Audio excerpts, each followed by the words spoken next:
This is my Salsa Cassidy that I built up back in 2021 during the pandemic. And there's been plenty of upgrades and changes to it along the way. So let's take a closer look. This is the rear shock. It is a Fox Factory Float X2. It has 165 millimeters of travel. It also has high and low speed compression as well as high and low speed rebound. And it has some nice custom graphics added on here from Slick Graphics.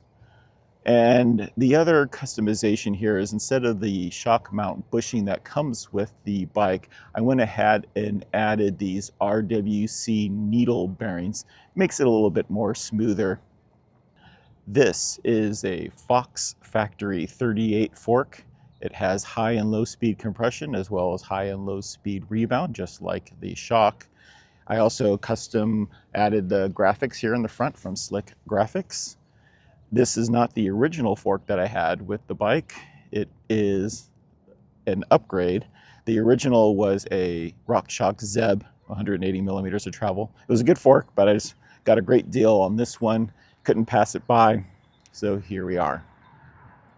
So this is a Dior cassette, but I also upgraded the derailleur from SLX to an XT, and the other one was getting a bit abused, so I went ahead and just replaced that one with this new one here. The chain, of course, is just an XT, nothing really different about that. The original crank was an SLX, but I wanted to go with shorter crank arms. They were originally 170s, and I wanted to go down to 165, so I went ahead and replaced it with these XT cranks. The original chain ring was also a 30 tooth, and I went ahead and upgraded, or made it a little bit smaller for those really bad climbs, so I went down to a 28 tooth. You can't really see it through here, but I also upgraded the bottom bracket. It's a Hope Tech bottom bracket. I went through 2 Shimano bottom brackets and I just got tired of replacing them. So I went ahead and got something a little bit nicer, and I can also replace out the bearings instead of having to replace the whole unit. The other thing on the front is the E13 bash guard and chain guide. So it's a nice little bash guard and chain guide, works really great. And these are Crank Brother stamp pedals, also in that nice orange to match with the decal set. So for the cockpit, let's go ahead and start here with the saddle. It's a Physique Argo 3D printed saddle, something different than the original WTB Rocket saddle that I had before. Very comfortable. I've gone through a couple of those Rocket saddles and wanted to try something different. I also upgraded the dropper post here to the Trans-X Kasuma Air dropper, and it is 150 millimeters of travel versus that original 125, which works really good. I'd really love to be able to put a 170 of dropper post in here. I'm not sure if it will fit on this medium-sized frame. As for the handlebars, they are SQ Lab 30X handlebars. They have a 780 millimeter width with a 35 millimeter rise and a 12-degree back sweep for a nice ergonomic fit. I had to switch out my Deity stem to fit the 31.8 size handlebar, and it's also a 50 millimeter width. The grips are Ergon GA3 grips, nice orange to match the orange theme going on here, along with the new loam lever there in that matching orange. I have a timber bell on here. The SLX brake levers are the same, however I did upgrade the shifter to XT. On the XT shifters, you can do a single push and get 2 clicks there, and that will actually go up 2 different cogs on the cassette. So it's really nice to have that feature when riding. As for the front wheel, this is still the original DT Swiss FR560 rims. The decals have been taken off since then. They're a bit beat up, but they're still very true. It's on an SLX front hub. The rotor itself is a Shimano SLX rotor. It's 203 millimeters in size. And I still have the original SLX 4-piston calipers. The tires are a Maxxis Assegai. I usually run that most of the time, and this size is a 2.5.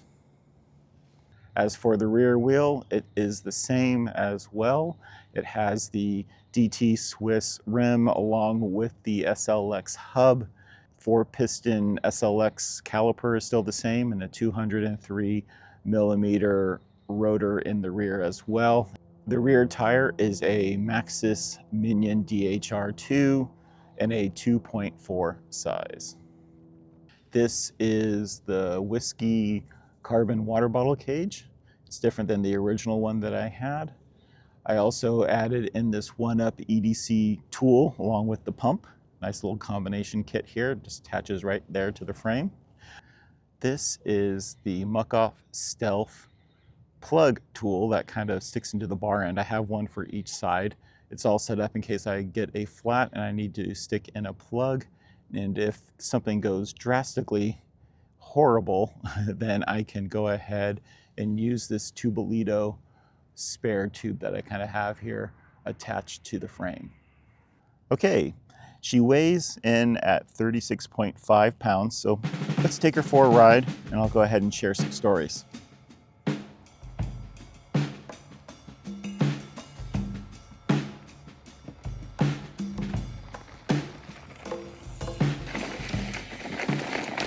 So there are 3 different stories I kind of want to talk about the bike as I go through this downhill here. And we'll start off the first story about the hub and the rear hub, the SLX, Shimano SLX rear hub. It is the original, but I have had to replace the internals 3 times. So basically, it lasts maybe a season or so before it just completely explodes. So luckily I haven't had to rebuild the wheel. What we do is actually just buy another Shimano hub, take the internals from that and install it into the actual or the hub that's already on the wheel. So it's actually cheaper than buying the parts separately. So kind of strange, but that's how it is. So I've gone through 3 of those, and that's been kind of unfortunate that the wheels hub is just not as good as the rims and the spokes and everything. All right, the second story I want to talk about are the brakes. Now, I did say these are the original brakes, but I had to do a couple replacements by this person here. Thank you. So the hoses on the SLX brakes started to expand and the brakes started to fade. So I had to find a replacement. And what I didn't know at the time is I just figured that the brakes were kind of just failing. Hi there. Just me. Okay. Thanks. Thank you. So the brakes started to fade a bit, and so what I did was I ended up buying some Hope Tech V4 brakes, which ended up becoming a disaster. They're expensive. They work great, or at least they felt great, but there was a few major problems. The pistons would never come out evenly, and they're always squeaked and squealed, and I could never get it silenced. I massaged the pistons and the calipers. I did everything you're supposed to do, and it would still just keep on failing. And then one day I must have had these things for about 2 months or so. And then the piston inside of the master cylinder started to fail. And I was like, my rear brake lever just started failing on a ride. So it's like, all right, this is it. I'm gonna go ahead and just switch back to Shimano's. So I ended up replacing the hoses, and I went ahead and replaced one of the calipers. Hi there, just me, thank you. I went ahead and replaced one of the calipers because I was cleaning up everything and I kind of screwed up and pushed out one of the pistons, so I had to replace that. And then eventually the other caliper started to have some problems with the where the pads were in. I need to get around these folks here, so bear with me for a second. Hi there, just me. Thank you. All right, so I went ahead and replaced those calipers. So the brakes themselves work fine. When I upgraded the hoses, I switched them out to the XT level hoses. And those ones are supposed to not stretch like the Dior or the SLX hoses. So hopefully these brakes won't start to fade or anything anytime soon. But either way, I can definitely not recommend those Hope brakes. I may have just had a bad pair. I could probably return them, but I just didn't want to deal with them. And I've heard other people with similar horror stories. So that is the brake story. Whew. The third story I want to talk about is the maintenance on these Fox suspension. None of my local bike shops work on these, so I had to ship them into Fox Racing for them to get their service. This is the big yearly service, not a 50-hour service or anything like that. So that just kind of sucks.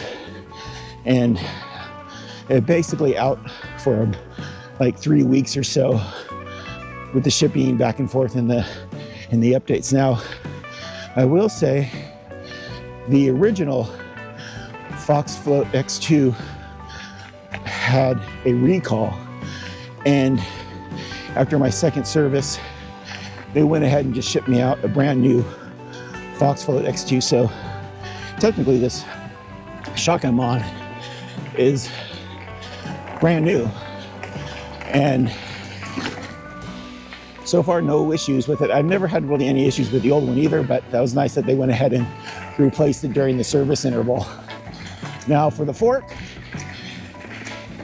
it just sucks that I have to send it in for the service. So if any of you out there know of a place in the Phoenix area that services them locally, please let me know in the comments. I would really appreciate it, because I definitely don't like having to send them away. As you can tell in this video, the Salsa Cassidy is overbiked for this trail system. Many of my local trails do not require an Enduro mountain bike. In the next video, we'll show how this monster can be converted into a trail bike. Until then, go out and enjoy the ride.